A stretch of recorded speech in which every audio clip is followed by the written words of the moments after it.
Kasado na ang mga estratehiya ng MMDA para maibsan ang mabigat na daloy ng trapiko ngayong holiday season. Alamin natin ang detalye niyan sa sentro ng balita ni Patrick De Jesus live. Patrick? Yes, Audrey, pinulong ng Metropolitan Manila Development Authority, MMDA, ang mga mall operators dito sa Metro Manila kaugnay nga ng holiday season.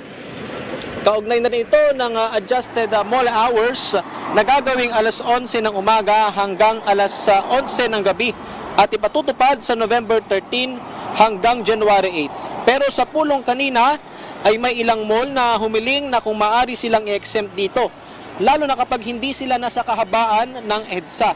Sabi ng MMDA, kailangan munang formal na sumulat patungkol dito at pag-aaral nila ang magiging request. Unang-una, they must submit a traffic management plan a week before that kung meron silang weekday sale.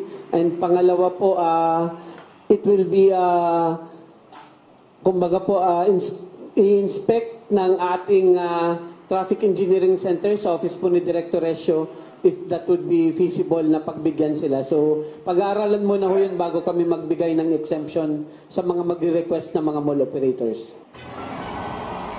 Isinaalang-alang din sa adjusted mall hours ang kapakanan ng mga empleyado ng mga mall. Kaya naman kakausapin din ng MMDA ang Department of Transportation para palawigin ang operating hours ng MRT at LRT ngayong holiday season. Bus carousel po ngayon natin sa EDSA is 24/7.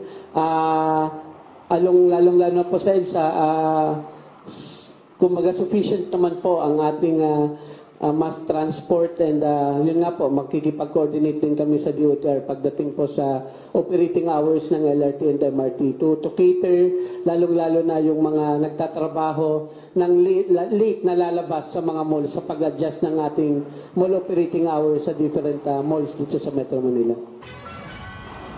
Audrey, pinulong din ng MMDA ang DPWH patungkol sa moratorium o suspension sa mga excavation projects. Exempted dito ang malaking proyekto ng gobyerno gaya ng Common Station sa North Avenue, Skyway Extension sa tramong Pasay, C5 South Link, LRT Line 1 Extension, MRT at Subway. Pag-aaralan naman ng MMDA ang iba pang proyekto na hihingi rin ng exemption. Depende doon sa magiging effect sa traffic. Kung sa evaluation ng thesis, malaki ang magiging epekto sa traffic, hindi namin pagbibigyan yung request nila. Audrey, itong mga hakbang na ito ay para maibsan ang inaasahang mas mabigat na traffic ngayong holiday season. Audrey. Okay, Patrick, napag-usapan ba kung dadagdagan yung mga alternatibong ruta para hindi lahat dumadaan sa mga pangunahing kalsada kagaya ng mga mabuhay lanes? Yes, Audrey, mayroon nga mga mabuhay lane bilang alternatibong ruta at hindi lahat ay dumaan sa mga major roads gaya ng EDSA at C5. At doon sa mga mabuhay lanes, ang gagawin dyan ng MMDA ay mas paigtingin yung clearing operations para nga mas mapaluwag ang mga ito at madaling madaanan ng mga motorista. Audrey. Maraming salamat, Patrick De Jesus.